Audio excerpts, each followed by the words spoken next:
नमस्कार, मेरा नाम है विप्लव अवस्थी। आप देख रहे हैं लीगल रिपोर्टर। निश्चित रूप से अगर आपके पास एक घर है और रहने के लिए आपका इंतजाम है, लेकिन दूसरा घर है जिसको आप रेंट आउट करने जा रहे हैं, जिससे आपको लगता है कि थोड़ी सी इनकम भी हो जाएगी और अगर ईएमआई चल रही है तो थोड़ी राहत हो जाएगी, तो रेंट आउट करते समय एक बहुत बड़ी दिक्कत का सामना करना पड़ता है कि आखिर टेनेंट के साथ रेंट एग्रीमेंट किस तरह बनाया जाए। वो कौन सा रेंट एग्रीमेंट होगा जिससे कि कल को कोई विवाद की स्थिति बनती है तो कम से कम वो रेंट एग्रीमेंट एक मकान मालिक को या किराएदार दोनों को एक दूसरे से मदद कर सके। तो हमारे साथ बातचीत करने के लिए जितेंद्र कुमार झा साहब जुड़ गए हैं। दिल्ली हाईकोर्ट के प्रैक्टिशनर एडवोकेट हैं और करीब 3 दशक से ज्यादा का अनुभव है उनको वकालत का। निर्भया जैसे बड़े केस में वो लगातार अपेयर होते रहे और इस तरह के बड़े मसलों पे हाईकोर्ट में पेश होते हैं। तो जितेंद्र जी, आपका बहुत बहुत स्वागत है। मुझे सबसे पहले बताइए कि एक बहुत बड़ी तकलीफ देखी जाती है, अक्सर हम सुनते हैं कि टेनेंट रख दिया और साहब वो खाली नहीं कर रहा है, अब वो सालों साल चक्कर मार रहे हैं। जब रेंट एग्रीमेंट निकालने की बारी आई तो देखा कि इसमें बड़े फ्लॉज थे। तो आप थोड़ा सा मुझे ये बताइए कि रेंट एग्रीमेंट को लेकर कोई भी मकान मालिक या किराएदार एक तरह से क्या प्रिकॉशन ले सकता है। अगर पहले हम मकान मालिक की तरफ से बात कर लें, उसके बाद टेनेंट की तरफ से बात कर लें। जितेंद्र जी। देखिए, सबसे पहले तो जो हमारे कानूनी प्रावधान है जी। उससे पहले मैं ना जो हमारे सामाजिक जो एक तरह से कह लें कि जो ताना बाना है, जी। तो उसमें पहले शायद जानने वालों के बीच में कोई बात होती थी समाज में, तो शायद उसमें लोगों को जरूरत नहीं महसूस होती थी किसी तरह के रेंट एग्रीमेंट की, क्योंकि सब लोग एक दूसरे को जान रहा होता था। जो समस्या है वो बेसिकली इस सामाजिक ताने बाने से शुरू हुई है। ऑफ लेट क्या हुआ कि इसमें कई तरह की समस्याएं आनी लगी, तो कई तरह के कानून बने कि निश्चित रूप से जो रेंट एग्रीमेंट बने, लीज एग्रीमेंट बने, और अगर लीज पीरियड 11 महीने से ज्यादा का हो, किसी भी अगर मकान मालिक किसी को भी रेंट पे कोई भी परिसर, चाहे वो रिहाइश के लिए हो या किसी दुकान के लिए हो या किसी कंपनी या किसी भी प्रतिष्ठान के लिए हो, अगर 11 महीने तक का देता है तो वो जो रेंट एग्रीमेंट है वो कंपल्सरीली रजिस्ट्रेबल नहीं है। इसीलिए आम तौर पे विप्लव जी हम पाते होंगे कि जो रेंट एग्रीमेंट वकालत के दरमियान 90% से ज्यादा हमारे सामने आते हैं वो अनरजिस्टर्ड 11 महीने के रेंट एग्रीमेंट्स होते हैं। Yes. It is not a compulsorily registrable document, तो उसमें रजिस्ट्रेशन की फीस बचाने की पूरी नियत और चाहत होती है दोनों पक्षों की। It begins from saving something very insignificant amount. जो समस्या खड़ी हो जाती है जब उस चीज को अगर देख के रखा जाए, क्योंकि अगर आप किसी भी 11 महीने से ऊपर का कोई भी रेंट एग्रीमेंट रजिस्टर करवाते हैं तो ऐसा नहीं है कि जो रजिस्ट्रेशन फीस है वो बहुत एग्जॉर्बिटेंट है। No doubt state wise variance है, but generally 1% on an average का खर्च होता है, वो भी एनुअल रेंट का ओनली। तो क्या आप कैलकुलेशन में आप बता सकते हैं कि इसका प्रोपोर्शनेट क्या होता है मोटा मोटा? 1% मतलब कि अगर 1 लाख रुपया आपको 1 साल में रेंट मिलता है तो उसका आपका रजिस्ट्रेशन फीस 1,000 रुपया होगा। ठीक है, करेक्ट। तो हमारे हिसाब से ये बहुत छोटी रकम है और इसको बचाने के चक्कर में दोनों पक्ष जब विवाद की स्थिति आती है तो कई सारे डॉक्यूमेंट्स तो हमारे सामने आते हैं जो कि निश्चित रूप से 11 महीने के नहीं है, 3-3 साल, 5-5 साल, 8-8 साल के लीज एग्रीमेंट, रेंट एग्रीमेंट दिखते हैं जो कि अनरजिस्टर्ड होते हैं। उसका कोई लीगल वैल्यू नहीं होता। It is cipher in the eyes of law, zero है, कुछ नहीं है। और इस तरह की चीजें, इस तरह की समस्याएं आए दिन शायद ही कोई ऐसा नया से लेके पुराना वकील होगा जिसके पास इस तरह की ब्रीफ्स नहीं आती है। नहीं आती है, यानी निश्चित रूप से ये समस्या प्रेवेलेंट है इन द सोसाइटी, और एक नासूर की तरह जो है हमारे जुडिशियल सिस्टम को भी जो है वो बिल्कुल फ्लश किए हुए है, चोक किए हुए है, क्योंकि ये एक पक्ष जो है हमेशा चीजों को डिले करने की कोशिश करता है जब कोर्ट में मामले जाते हैं, और एक पक्ष बेशक चाहता है कि जल्दी हो जाए, लेकिन बहुत ज्यादा फ्रस्ट्रेटेड होता जाता है, क्योंकि जिस तरह के लैचेज, लैक्यूनाज और प्रोसीजर्स हैं हमारे जुडिशियल सिस्टम में, और उसमें मैं केवल जुडिशियल सिस्टम में कमी की बात नहीं कह रहा, मैं निश्चित रूप से जुडिशियल सिस्टम में भी कमियां हैं उसकी भी बात कह रहा हूं, लेकिन जो बेसिक कमी होती है वो हमारे अपने आप जो बेसिक हमारे टीनेंट के साथ जो एक समझौता है, या तो वो लिखित नहीं है। अभी भी 50% से ज्यादा जो टीनेंसी है हमारे नॉलेज में वो अनरिटन है, वर्बल एग्रीमेंट पे लोग एक दूसरे के साथ विश्वास करके नहीं तो झा करते साहब, हैं। अगर नोटराइज्ड भी कर लिया है तो उसकी कितनी वैल्यू और सैंक्टिटी रहती है कोर्ट में as far as admissibility is concerned? देखिए, निश्चित रूप से अगर ये सिर्फ अगर 11 महीने या उससे कम पीरियड का अगर कोई लीज एग्रीमेंट है, करेक्ट। तो उसकी एडमिसिबिलिटी है अगर वो पर्टिकुलर स्टैंप पेपर पे बना हुआ है, और उसकी स्टैंप पेपर की वैल्यू 100 रुपए या 200 रुपए, मतलब इन जनरल जो है वो होती है, जनरली एग्रीमेंट की 100 रुपए की है। तो करेक्ट। लेकिन कई बार देखने में आता है कि कुछ लोग 50 रुपए के पेपर पे बना लेते हैं, कुछ लोग 10 रुपए के पेपर पे बना लेते हैं, कुछ लोग 100 पे बनाते हैं, और कुछ 200 और 500 के पेपर पे भी बनवाते हैं। ठीक है। लेकिन ये 11 महीने तक तो फिर भी बात ठीक है, हम्म। लेकिन जैसे ही 11 महीने एक दिन होता है, 12वां महीना शुरू हो जाता है, हम्म। देन ये जो नोटराइज्ड एग्रीमेंट है इसका लीगल सैंक्टिटी खत्म हो जाता है। ठीक है। स्टैंप एक्ट के प्रोविजंस जो हैं उस तथाकथित डॉक्यूमेंट को इंपाउंड करने का पावर देता है जैसे ही वो एग्रीमेंट कोर्ट में कहीं भी एज एन एविडेंस पेश होता है, ठीक है। या कोर्ट में ही नहीं, किसी भी सक्षम अधिकारी के पास हम्म।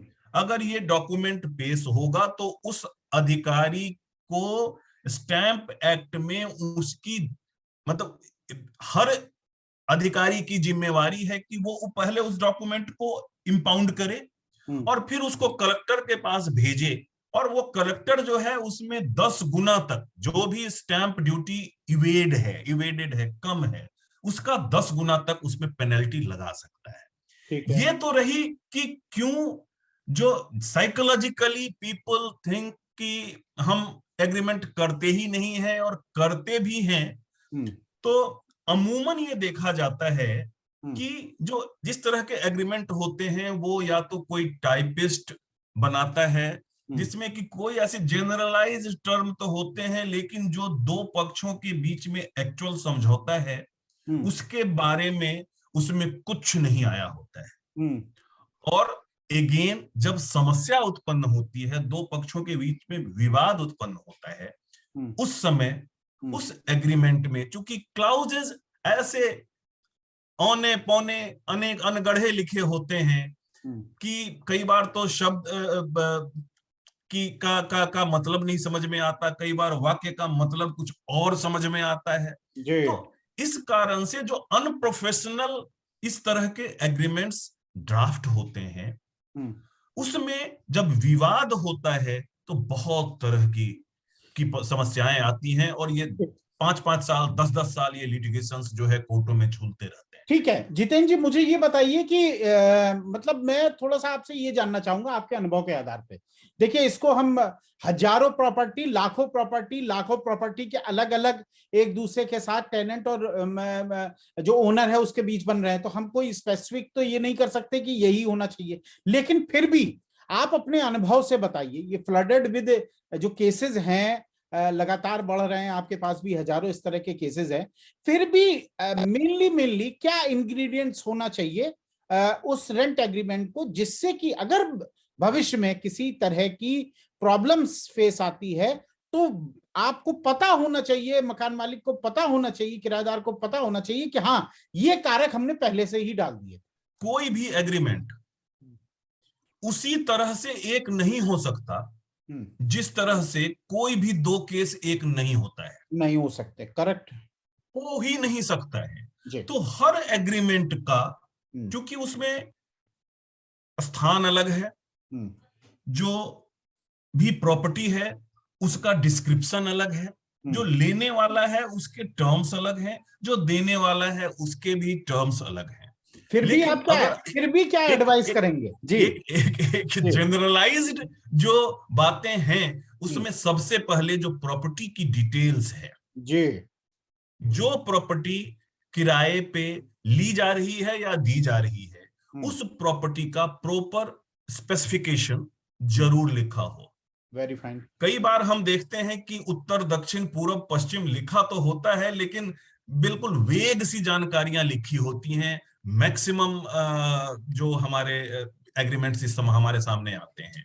ठीक है। निश्चित रूप से इन चीजों को अगर हम एग्रीमेंट के साथ एक साइट प्लान लगवा दें, एक वो बहुत बड़ा स्टेप फॉरवर्ड होगा कि एक साइट प्लान है, कम से कम property properly demarcated and earmarked है कि ये प्रॉपर्टी ए ने बी को किराए पे दी है। ठीक है। उसका स्पेसिफिकेशन।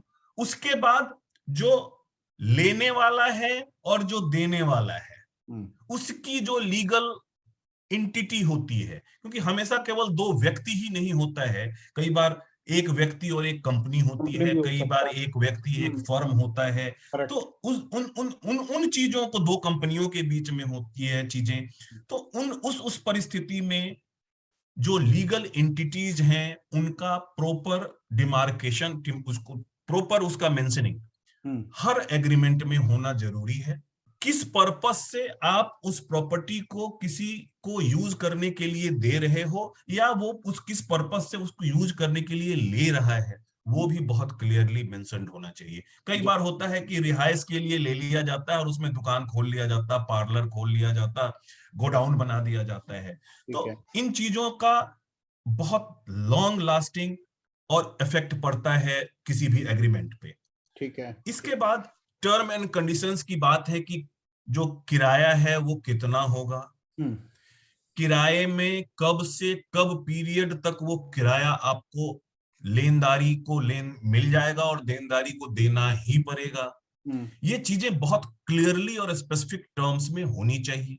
इसके बाद जो सबसे महत्वपूर्ण मुद्दा आता है कि दोनों पक्षों को अगर उस एग्रीमेंट को खत्म करना है तो फिर उसमें क्या क्या पहलू हो, क्या मानदंड हो उसका, वो बहुत ही सिग्निफिकेंट हो जाता है कि क्लियर मंथ के नोटिस जो है वो होने चाहिए। एक महीने का नोटिस, 2 महीने का नोटिस। अगर कोई टीनेंट खाली करना चाहता हो कि भाई हमें नहीं रहना है इसमें, अब इस प्रॉपर्टी में, ये हम आपको 2 महीने की नोटिस दे रहे हैं और इस 2 महीने के अंदर हम आपको किराया देते रहेंगे, और 2 महीना खत्म होते ही हमारे नोटिस पीरियड के आपको हम प्रॉपर्टी दे देंगे और प्रॉपर्टी आपको आप जो मकान मालिक है वो ले ले।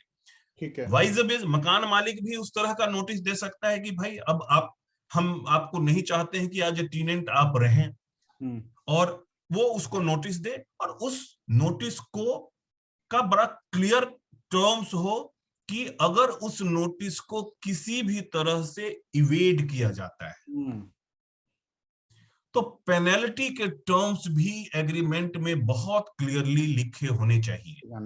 करेक्ट। अगर कोई विवाद होता है तो इसका निपटारा जो है जल्दी हो जाए, तो इसके लिए हमारे पास अल्टरनेट डिस्प्यूट रिजोल्यूशन के बहुत सारे मैकेनिज्म हैं। तो क्यों नहीं आर्बिट्रेशन क्लाउजेज जो हैं इसमें मैंडेटरीली इन्वोक किए जाएं, और आर्बिट्रेटर का नाम भी अगर हो सके तो, और सुप्रीम कोर्ट ने कहा क्लियर हो जाए।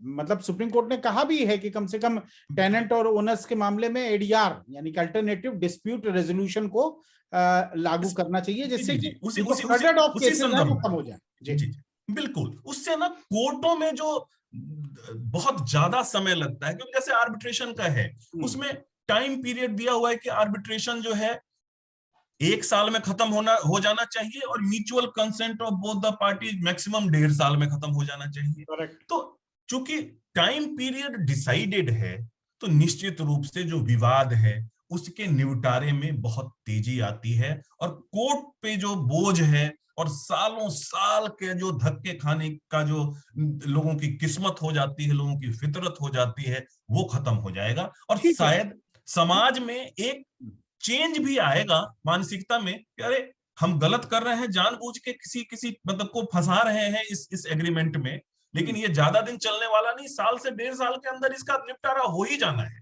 ठीक है जितेंद्र जी, मुझे ये बताइए, ये एविक्शन को लेकर अब मकान मालिक ने दे दिया, एक रेंट एग्रीमेंट भी कर दिया, अब वो रेंट एग्रीमेंट का उसने पूरा वायलेशन भी कर दिया, जैसा कि आपने बताया कि 1 2 3 4 5 आपको पॉइंट रखने चाहिए। अच्छा चलिए, उसने सब सावधानियां बरत के बेहतर एग्रीमेंट कर ली भी है, लेकिन प्रैक्टिकल ये देखने में आता है कि एविक्शन को लेकर वो जब सूट फाइल करेगा और एक लंबा समय, मतलब एक तो उसका मकान एक तो बेवजह फंस गया है, रेंट देना किराएदार ने बंद कर दिया है, अब वो अदालत की ओर चक्कर मार रहा है। अच्छा, दोनों पक्ष के वकील भी आराम से केस को लड़ रहे हैं, और सिविल के आप जानते हैं कि भारत में सिविल कोर्टों की क्या हालत है। तो एविक्शन एक एक बड़ी समस्या है, और ये जल्दी कैसे निपटे, या कितना पीरियड इसमें लगता है, या ऐसा क्या आप उसको लेकर सुझाव देंगे?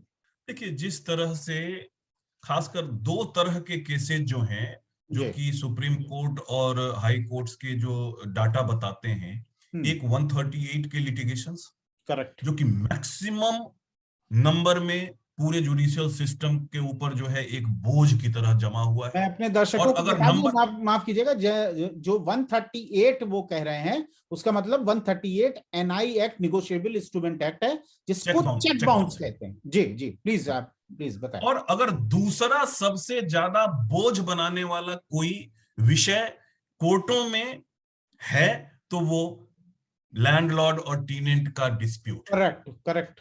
तो इसके लिए जिस तरह से 138 को कई तरह से जो है फास्ट ट्रैक करने की लगातार जुडिशरी ने कोशिश की है, स्पेशलाइज्ड कोर्ट्स बनाए गए हैं, और इस तरह के कई तरह के मैकेनिज्म बनाए गए हैं कि ये सॉल्व हो, उसी तरह से मुझे लगता है कि जो लैंडलॉर्ड और टीनेंट के बीच का डिस्प्यूट है, उसके लिए मुझे लगता है कि शायद अगर मैंडेटरीली बना दिया जाए कि इसमें आर्बिट्रेशन हो ही। और निश्चित रूप से कई बार लगता है कि जो आर्बिट्रेशन एक्ट में जो फीस का शेड्यूल है, वो कई बार बड़ा ही भारी पड़ता है आम लोगों के ऊपर। तो उस पे भी निश्चित रूप से सरकार को देखने की जरूरत है कि इस तरह के केसेस में कुछ एक लंबसम मिनिमल एक फीस जो है आर्बिट्रेशन की, वो तय कर दिया जाए, और उसको बता दिया जाए कि भाई नियत समय में आप जो है ये आर्बिट्रेशन डिसाइड कर दें, और वो डिसाइड जो आर्बिट्रेशन का डिसीजन होगा दैट शैल बी फाइनल। नहीं तो फिर आपका, एक सेकंड जितेंद्र जी, आपका अनुभव क्या कहता है? आप तो दिल्ली हाईकोर्ट में प्रैक्टिशनर एडवोकेट हैं, इस एविक्शन को लेके आपका अनुभव क्या कहता है? कितने पीरियड में, अगर सब कुछ वो कह रहा है बेहतर, जैसा कि आपने कहा भी, वो कितना एविक्शन का पीरियड है? क्योंकि मुझे माफ कीजिएगा जितेंद्र जी, मुन्ना भाई एमबीबीएस का वो सीन याद आ रहा है, जब वो वकील साहब के पास जाते हैं, वो संजय दत्त कहता है बताइए कितने दिन, 6 महीना कि 6 साल लगेगा, साहब लिख के दे दो। तो वो आपका अनुभव क्या कहता है, कितने दिनों में ये एविक्शन हो जाता है? हिंदुस्तान की बहुत बड़ी जरूरत है कि जो हमारा जो जुडिशियल सिस्टम है, उसमें ग्रास रूट पे कैसे जुडिशियल सिस्टम जाए, इस पे बहुत ज्यादा काम करने की जरूरत है। तो पंचायती राज सिस्टम तो करेगा क्या वो मकान मालिक बेचारा, क्या करे अब जितेंद्र जी? मतलब उसके बाद तो मैं ये तो देश के सर्वोच्च अदालत के बड़े बड़े जजों को सुनो कॉन्फ्रेंस में, तो उनसे तो बड़ी बड़ी बातें ही सुनने को मिलती हैं कि स्पीडी ट्रायल हो रहा है साहब, ये हो रहा है, ई कोर्ट्स बनाया जा रहा है, सुविधा दी जा रही है। लेकिन दूसरी तरफ जब जितेंद्र झा जी जैसे एडवोकेट, जो प्रैक्टिशनर एडवोकेट है, कहते हैं कि साहब कोई भी इसका ना और है ना छोर है, तो बेचारा मकान मालिक कहाँ जाए?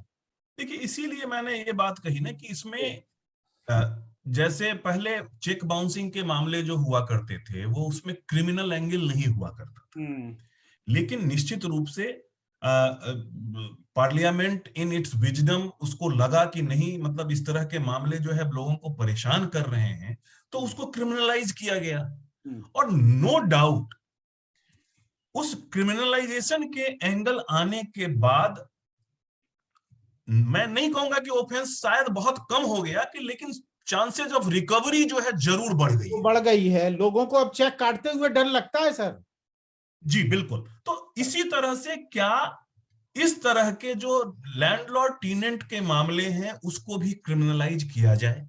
कि देखिए, अगर हमारे समाज को सोचना पड़ेगा, और हमारा समाज स्टैटिक होके चल नहीं सकता है। अगर समाज में कोई कुरीति है, कोई ऐसी चीज नई आती जा रही है, तो उसके हिसाब से हमारे कानूनों में परिवर्तन करना पड़ेगा। और निश्चित रूप से इसके लिए हमारा पार्लियामेंट जो है उसको सोचना पड़ेगा। और मैं अपील करूंगा आप लोगों के माध्यम से कि पार्लियामेंट इस चीज को सोचे, और नो डाउट अगर इसको क्रिमिनलाइज किया जाए तो कोई बहुत बड़ी बात नहीं है। ठीक है, अब मैं लास्ट की तरफ, ये मैं अंतिम क्वेश्चन ले लूंगा। जितेंद्र जी, आपसे बड़ा समय ले लिया और आपने बहुत प्रमुख बातें बताई।